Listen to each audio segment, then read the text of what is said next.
Bendito seja o nome do Senhor nosso Deus. Eu quero complementar a todos com a paz do Senhor Jesus, todos os nossos jovens. Estamos aqui no canal Rascunho da IBD. Nesta oportunidade estaremos comentando a lição de número 1 do terceiro trimestre de 2021. Lição editada pela CPAD, Casa Publicadora das Assembleias de Deus. O comentarista é Isael Tiago Trota, né? E ele está traçou aqui um material baseado nos profetas menores, né? E o título da nossa lição, no caso o título geral dessa revista será Vigilância, Justiça e o Culto a Deus, né? Então é uma trajetória como a igreja, quais as lições que a igreja tirará, ou temos lições aqui para a igreja dos dias atuais, tá certo? Então, os profetas menores, nós vamos trazer aqui algumas particularidades, não é? Sabido de nós outros que existe já escreveram já sobre esse tema, não é? Principalmente na CPAD, não é? E assim sucessivamente nós só estaremos comentando essa lição de suma importância para os nossos dias, né? No caso, já tem uma lição, até na estande do professor, tem um livro do Silas Daniel, né? Os 12 profetas, né? Os 12 profetas menores, que foi lançado em 2012, né? Pela Casa Publicadora da Assembleia de Deus, Casa Publicadora das Assembleias de Deus, ou seja, a CPAD, e nós estaremos aí, sem falar em outros materiais que aqui temos, como de referência, para podermos exaurir o conteúdo da lição e passar para os nossos irmãos. O tema da primeira lição, ela está em quase todos os livros de profetas menores, não é? Em livros de escolas teológicas, por exemplo, tá assim, os profetas menores, grandes mensagens em pequenos livros ou em pequenos textos e assim sucessivamente. Então, nós vamos estar aprendendo nessa oportunidade esta primeira lição. Espero que os jovens aproveitem bastante. É uma lição muito boa, tem um respaldo teológico interessante, histórico, bíblico, não é? Muito interessante, né? Vamos trabalhar aí os livros dos 12 apóstolos, né? E quem puder adquirir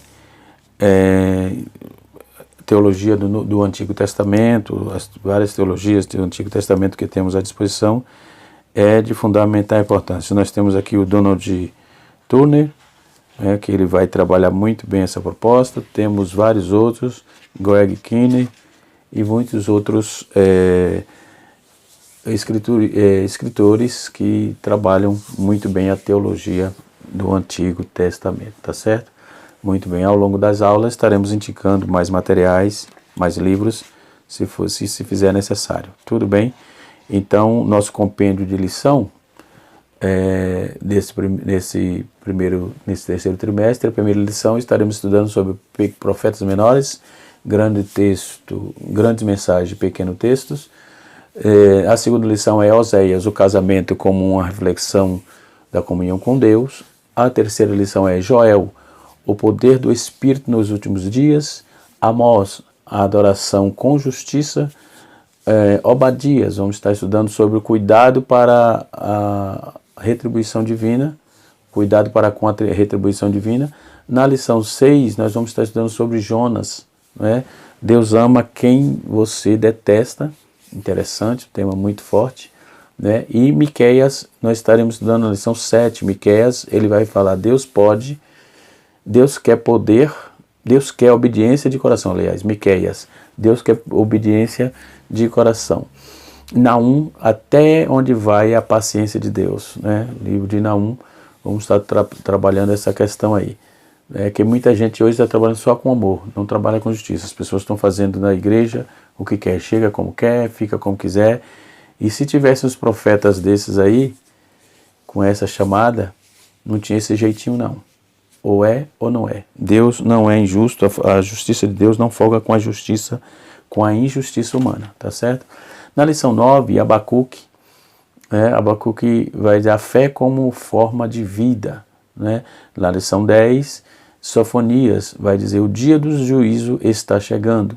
Na lição 11, Ageu, a atenção para a casa de Deus. E na lição de número 12, Zacarias, o Messias e a pedra angular.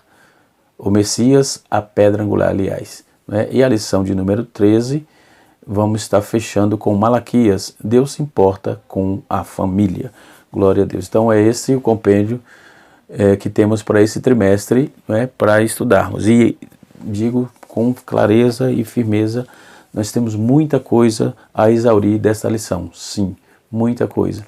É uma lição que vai exigir do nobre professor, do nobre mestre, que estude os contextos históricos, contexto bíblico, e toda a proposta de Deus para cada que Deus fizera e as profecias que foram entregues por esses homens, né? O comentarista colocou aqui em 1 Pedro, o texto do dia, e diz assim: porque a profecia nunca foi produzida por vontade de homem algum, mas os homens santos de Deus falaram inspirado pelo Espírito, né? Ainda vamos ver uma síntese aqui interessante. Os profetas eram homens piedosos, né? Homens piedosos. Em épocas de crise e corrupção generalizada, eles foram um recurso emergencial de Deus para despertar o seu povo. Hoje, nos dias atuais, não é diferente, né? Precisamos atentar para o que a Bíblia diz por meio dos profetas, né? Também, porque eles estarão fazendo aí observação sobeja. Quero indicar também um livro de Richard Hoover Leroy, onde ele vai trabalhar essa proposta, né, e vai fazer observações interessantes sobre os profetas menores, tá certo? Nós vamos trabalhar a questão da crítica e interpretação também, e quando couber, ok? Mas, a priori, vamos pautar em tudo que a lição está propondo aqui, tá certo? Muito bem, isto posto, vamos para a lição propriamente dita, onde estaremos trabalhando a questão dos profetas. Os profetas no Antigo Testamento, nós temos aí o significado de Nebim e etc. e tal, da palavra profeta, né? Toda essa demanda do que significava realmente o profeta, o que significava a razão de ter o profeta, né? O que é o profeta, a profecia, e assim sucessivamente. Então, na nossa lição, a lição está dividida em tópicos, né, como de praxe. O primeiro tópico vai falar sobre o ministério profético no Antigo Testamento. O segundo tópico, quem eram os profetas. O terceiro tópico é a mensagem dos profetas menores, né? E assim fecha a primeira lição. Na segunda lição estaremos estudando sobre Oséias, mas não é o nosso caso agora. Muito bem. A lição, os profetas, eles foram divididos aí em três sessões, três partes, né? Nós podemos ver que os profetas menores, eles são tão importantes como os demais, né? A única diferença é que eles escreveram pouco, né? Tanto que dentro do contexto judaico, né, é um rolo só para esses 12 livros, né? Então, os profetas menores dividem-se em 3 grupos, e o primeiro grupo trata-se dos profetas de Israel, a saber, Jonas, Amós e Obadias. O segundo grupo fala dos profetas de Judá, são os profetas de Judá, que foram Obadias, Joel, Miqueias, Naum, Abacuque e Sofonias. E o terceiro grupo, não é, fala sobre os profetas do cativeiro, a saber, Ageu, Zacarias e Malaquias, não é?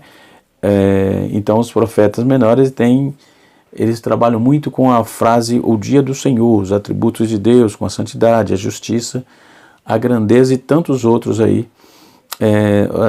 Suas narrações, suas escritas foram dirigidas aí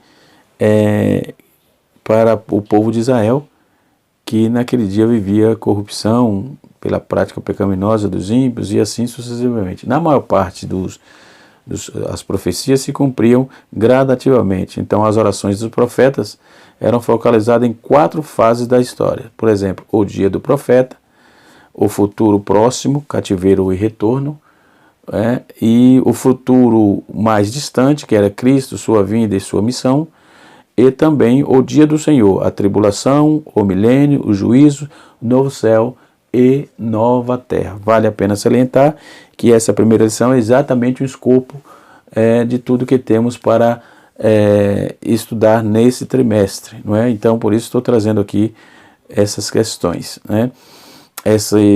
Essa questão da 4ª fase da história, no caso, vai trabalhar sobre os últimos dias. Então, os jovens devem se debruçar, sim, os professores devem se debruçar para os contextos históricos, né, de cada época que o profeta viveu. Por exemplo, os profetas Israel, Jonas, Amós e Obadias profetizaram de uma forma que era avisando aquele povo lá. Então, toda a Bíblia e todas as declarações dos profetas menores permanecem ainda hoje. Então, o fato de ser profeta menor não quer dizer que eles têm menos importância dos demais, a saber, Daniel, Jeremias, Isaías e muitos outros que temos. Os profetas menores são 12 livros, né, dos profetas menores. Mas por que eles são considerados profetas menores? Segundo a tradição judaica, é porque eles falaram as mesmas coisas em pequenos livros. Os livros são de menor proporção, não são os calhamaços, né, como chamamos hoje. Mas eles escreveram de forma muito objetiva. A escrita de Obadias, por exemplo, data de 850, a 800, ou de 755, né, até 800. Então, essa questão de data, como eu sempre falo aqui no canal, ela sempre é variável, né? Então, são estimativa, nunca se bate o martelo dentro da propositura, mas é sempre uma estimativa, ok? Já Jonas, Oséias, Amós, Miqueias, ele profetizou no período de 780 a 700, antes de Cristo, tudo isso aqui é antes de Cristo, tá certo? Naum e Sofonias, ele profetizou, Naum, Sofonias e Abacuque profetizou 700 a 600 antes de Cristo, e também Ageu, Zacarias e Malaquias, ele também profetizou nos períodos de 520 a 420, né? E assim sucessivamente. Então, na própria lição, nós vamos encontrar aqui os períodos pré-exílicos, antes do exílio, e o pós-exílio, que é depois do exílio, claro, isso é muito claro, muito objetivo. Não tem nem... Então, no período pós-exílio, os profetas pós-exílio foram Oséias, Joel, Amós, Obadias, Jonas, Miqueias, Naum, Abacuque e Sofonias. Os profetas, esses são os pré-exílicos, né? Os pós-exílicos foram Ageu, Zacarias e Malaquias. O livro com mensagens voltadas para o reino de Judá está pautado em Joel, Miqueias, Abacuque e Sofonias. Já os livros com mensagens voltadas para o reino de Israel está Jonas, Naum e Obadias. Os livros com mensagens voltadas para as nações, né, Amós e Oséias. Já os livros com mensagens voltadas só aos judeus pós-exílio, nós vamos encontrar Ageu, Zacarias e Malaquias. No ano passado, tivemos uma revista com essa proposta aqui, onde falamos da restauração dos muros, Neemias e etc., que eram esses os profetas Ageu, o profeta Zacarias e o profeta Malaquias. Era eles os profetas daquele período, né? Muito bem, isto posto, nós vamos trabalhar aqui já a leitura bíblica proposta aqui, está em 2 Pedro, capítulo 1, verso 19 e 20, né? Quando diz assim, se temos muito firme a palavra dos profetas, o qual bem fazeis estar atento como a uma luz que alumia em lugares escuros, até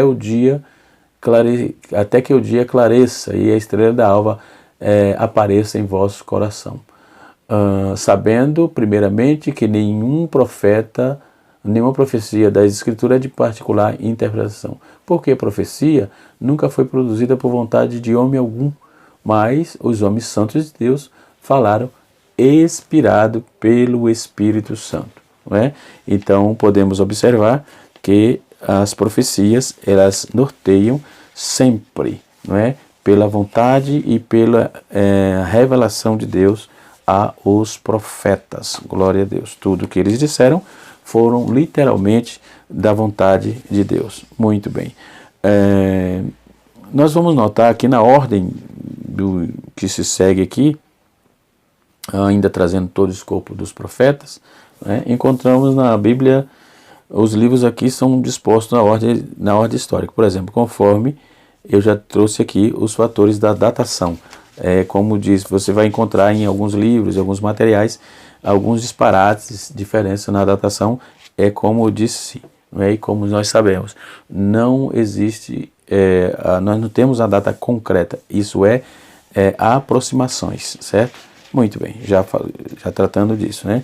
Os profetas de Israel, profetas e reis, por exemplo, no ano 930, 840, 720, né, reinavam os reis conhecidos como rei Mau, né, e esse período, Oséias, por exemplo,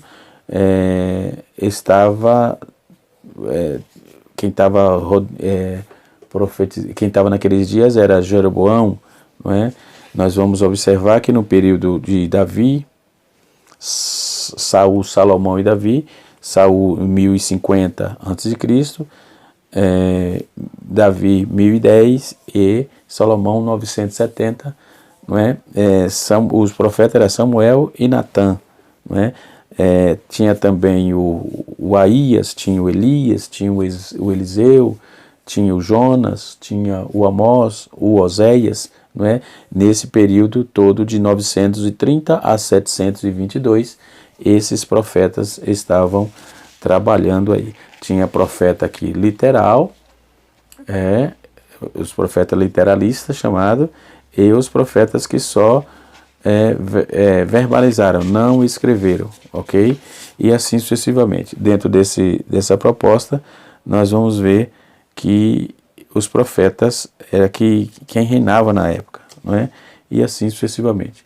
Vamos dar sequência aí a todo o escopo do nosso livro. Profeta Abadias, os livros de Abadias e Joel, eles vão trabalharem a questão da destruição de Edom, a salvação de Israel, as invasões, a penitência e promessa, o refrigério e o vale da decisão.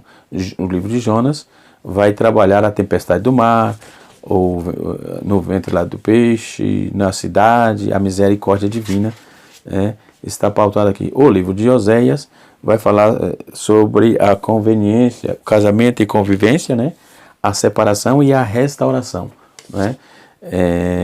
Ainda vai falar sobre o pecados multiplicado, a infidelidade da nação de Israel, os dias do castigo, a malícia de Israel, a ruína de Israel e a restauração de Israel. Ainda em Amós nós vamos ver o julgamento das nações, o julgamento de Israel, o julgamento, as visões sobre o julgamento de Israel e bênçãos milenares do povo de Israel. Já no livro de Miqueias, Miqueias vai fazer vários avisos, anúncios, ele vai tratar das esperanças, da controvérsia e da compaixão, né? E os livros de Naum e Abacuque e Sofonia, eles vão falar da sentença de Nínive, a devastação de Nínive, a destruição, a visão de Deus, a oração, o dia da ira do Senhor e o dia do júbilo do Senhor. Tem o dia da ira e o dia do júbilo, né? Já o livro de Ageu vai trabalhar a exortação, motivação, consideração e afirmação. Zacarias vai trabalhar com a proposta das primeiras 4 visões, as segundas 4 visões, as primeiras mensagens do Senhor, a segunda mensagem do Senhor e a profecia sobre o Messias e a profecia sobre a salvação de Israel. Já Malaquias é a acusação do sacerdote, a acusação do povo, a vinda do Messias e a preservação de Israel. Então, essa é a mensagem dos profetas menores que temos para os nossos dias, né? Foi para Israel e assim também para nós outros, né? Então, quando vamos fazer essa tratativa, tratar sobre esses assuntos, nós temos que passar por aqui, porque são necessários, né? O ofício do profeta, o ofício profético, o primeiro subtópico da lição, o primeiro tópico diz o ministério profético no Antigo Testamento. Já o ofício profético no Antigo Testamento, a palavra hebraica aí empregada para o profeta Nebim, né? Ou Nabim, cujo significado é proferir e anunciar a sua mensagem. O profeta era um porta-voz, um embaixador de Deus entre os homens, né? Em contraste nítido entre o profeta, entre o sacerdote e o profeta, podia se ver facilmente ser identificado, enquanto que o sacerdote era um representante do povo de Deus, diante de Deus, o profeta representava Deus diante do povo. O profeta tinha uma proeminência, não é? Muito interessante, porque ele trazia Deus ao povo. Já o sacerdote, ele representava, dentro desse contexto, ele era representante do povo diante de Deus, né? E assim sucessivamente. Então o profeta, ele representava diante de Deus todo o povo e era identificado como homem de Deus. Deuteronômio, capítulo 33, versículo 1, 1 Reis, capítulo 13, verso 1, 2 Reis, capítulo 4, verso 40, capítulo 4, verso 9, ou melhor. Então a voz dos profetas era a voz de Deus, né? Eles falavam em nome do Criador, geralmente por meio da célebre frase, assim diz o Senhor, né? Deus havia condenado as práticas, aliás, de adivinhações, aquelas situações que tinha as adivinhatórias, as adivinhações cananitas, no caso, né? Deuteronômio 18, verso 9 a 14, pontuado aqui na nossa revista, né? Mas permitiu aí que os profetas fossem consultados. Em 1 Samuel, aliás, 9:9, nós vamos ver. Porque não se trata aí de uma consulta meramente movida por adivinhadores ou adivinhações futurísticas, mas de instrução prática para a vida santa, né, para a vida de comunhão com Deus. Então, quando surgiu o profeta, quando surgia um profeta, aliás, o cenário da apostasia era um terreno fértil para o surgimento ministerial de um profeta, ou seja, em tempo de injustiça social, corrupção sacerdotal, impiedade, realeza e paganismo religioso, quando a decadência moral e espiritual prevalecia, Deus se manifestava entre o povo, vocacionado pelos seus profetas, né, lá no Antigo Testamento, né? Então vamos perceber que a religião judaica, que era o javismo geralmente, se tornou demasiadamente ritualística, e onde Deus começou a trazer para eles que eles tivessem um renovo, que renovassem, né? Dentro desse eles estavam trazendo rituais de povos pagãos para aplicar nos cultos a Deus, né? E Deus, muito objetivamente, como de praxe, não gostava desse tipo de situação, porque isso denotava mais hipocrisia, né? O profeta denunciava a hipocrisia, a religiosidade aparente, né? E esse tipo de manias ritualísticas traziam uma aparência de santidade, mas não tinha conteúdo de santo, né? De santos. Aparência não quer dizer conteúdo, ponto. Não é? Às vezes não é tudo que reluz é ouro, nem tudo que reluz é ouro. Então Deus trabalhava usando os profetas de uma forma muito dura, aparentemente, mas com muita coesão, muita transparência. Ninguém ficava enganado, como até hoje não se engana, né? As demonstrações autênticas, que era profundo o quebrantamento pessoal, Oséias capítulo 6, verso 1, Joel capítulo 2, verso 12 e 13, e Zacarias capítulo de número 13, versículo 4, né? Então eles eram o recurso emergencial de Deus naquelas situações que Deus precisou intervir. Sempre os profetas foram o recurso de Deus, né? A difícil missão do profeta, como um homem enfrentar os homens, poderia carregar como um homem entre os homens, poderia carregar sobre si a responsabilidade de porta-voz de Deus?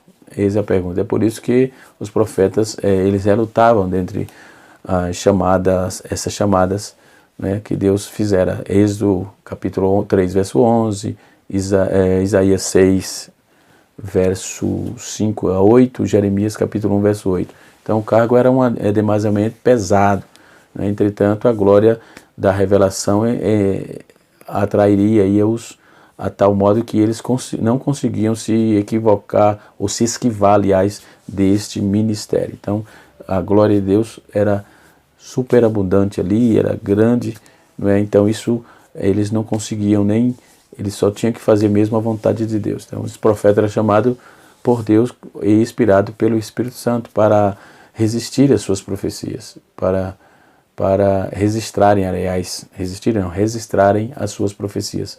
Zacarias capítulo 7, né, verso 7 também. Nós vamos ver isso aí, 2 Timóteo 3:12, 3:16, 2 Pedro capítulo 1, verso 19 e 21, faz parte da leitura bíblica proposta, que chamam na classe de adulto de leitura bíblica em classe, né? Então, os intérpretes da religião judaica, por exemplo, embora não fosse regulamentado pela lei, isso não quer dizer que os profetas fossem contrários a ela, não. O instrumento judaico normatizador, pelo contrário, é possível percebermos que a mensagem deles possuía um alinhamento profundo com a Torá, por exemplo. Oséias capítulo de número 14, verso 1 e 2. Né? Os profetas atuavam para resgatar os princípios da aliança de Deus com o seu povo, os mandamentos, lembrar o povo o que tinha para cumprir. Né? Então, os esquecimentos negligenciados dos recursos da história, em Sofonias capítulo 3, verso 3 e 4, e Zacarias 7:12, né, eles conseguiram aí enxergar a essência da revelação divina, enquanto que os homens facilmente se prendiam às regras. Os profetas enxergavam o âmago dos princípios que sustentavam a lei. Então, esse contexto é muito interessante. E os profetas menores? Os profetas menores são divididos em dois grupos, né? Eu dividi aqui em três, né? Na lição está dividido em dois, mas eu falei de três que foram os fatores importantes que eu coloquei aqui, ok? Na lição aqui está dividido em dois, porque ele trabalhou só o pós-exílico, os pré-exílicos e os pós-exílicos, né? E eu trabalhei por regiões. Então, podemos ver tanto como o segundo grupo, os dois grupos como os três grupos estão de forma correta. Os profetas de Israel, os profetas de Judá e os profetas pós-cativeiro, né? E assim sucessivamente. Então, o comentarista ele dividiu aqui em dois, onde ele vai falar os pós-exílicos, os pré-exílicos, que ele vai dizer aqui Oséias, Joel, Naum, Amós, Abadias, Jonas, Miqueias, Naum e Abacuque, e Sofonias. E os profetas pós-exílicos, ele trata Ageu, Zacarias e Malaquias. Então, os profetas que vivem após o exílio do cativeiro babilônico entregaram aí os profetas, entregaram suas profecias para Judá, do reino do norte, e já havia aí sido destruído pelos assírios em 722 a.C. Então, os profetas pré-exílicos são subdivididos entre aqueles que profetizaram para Judá, que era Joel, Miqueias e Abacuque e Sofonias, que eu trouxe aqui, né? Tá batendo com tudo que meu escopo aqui, minhas anotações, né? Abadia, Joel, Miqueias, Naum e Sofonia, que foi esse povo que profetizaram para Judá. E para Israel foram Amós, Joel e Oséias. Então tá batendo aí com o que trouxemos, ok? No segundo tópico da nossa sessão, os profetas, a mensagem dos profetas menores, eles lamentaram aí, suplementaram os ensinos. O primeiro tópico, eles suplementavam os ensinos que os sacerdotes e os levitas eram responsáveis. Então, os oficiais pela parte do ensino eram eles, os sacerdotes e os levitas, conforme está em Levítico capítulo 10, verso 11, Deuteronômio capítulo 33, versículo 10, e Ezequiel 22, verso 26. Então, todavia, essa função comumente era ignorada pelos seus representantes legais que estavam demasiadamente ocupados com suas tarefas recorrentes de áreas da religiosidade judaica, né? Então, esse contexto, Deus levantou o profeta com o propósito de suplementar, de trazer suplemento, tá? de estar lembrando, de estar colocando tudo que Deus precisava que o povo tivesse conhecimento, né? Então, eles denunciavam a injustiça e anunciavam um juízo divino para aquele povo, não é? E assim sucessivamente, né? Uma lição importante, se começamos, se pararmos para ver todo esse contexto desse povo, ela estava monitorada por Deus por meio dos profetas, ok? Então, eles consolavam também, embora a mensagem dos profetas menores fosse repleta de juízo, eles também possuíam consolo divino. Oséias capítulo 14, versos 5 a 9, Joel capítulo 3, verso 18 a 21, Amós 9, verso 11 a 15, e Obadias capítulo 1, verso 17, verso 21, e Sofonias 3, 19 e 20. Né? Então a presença, a esperança, no caso, era a fonte, né? Sentimento aí, era um forte sentimento que consolava a alma israelita, que levava o povo aí a obedecer, respaldado aí pelo entendimento e não pressionado pelas ameaças. Era o maior desafio desses profetas. O consolo era a parte integrante da profecia deles. Afinal de contas, Deus estava sempre buscando o melhor para o seu povo. Deus nunca trabalhou com juízo. Quando Deus precisou punir, é porque faz parte da sua justiça, ok? Os profetas menores, trazendo aqui um adendo, eles abrangiam todo o contexto e se localizavam aí dentro da vontade de Deus, esses 12. Então, dentro da tradição rabínica, ele acreditava que eram 12 homens de grande sinagoga, que haviam editado 12 livros, né, que formassem um único volume da Bíblia hebraica. Então, a apresentação dos livros sobre designação dos profetas menores, em comparação com os profetas menores, indicam que ele era considerado escrituras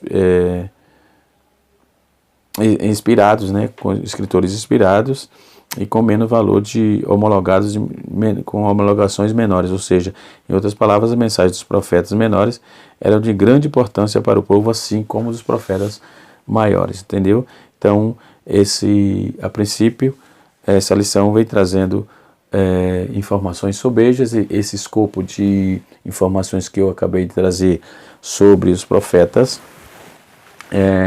menores, nós vamos traçar aí no decorrer das aulas, das 13 aulas que temos. A primeira já está fechando agora, né? E assim sucessivamente. Espero poder ajudar vocês, né? E assim trabalharmos durante essas 13 lições que temos aí propostas. Um abraço e até a próxima. Canal Rascunho da IBD, ensinando para transformar vidas.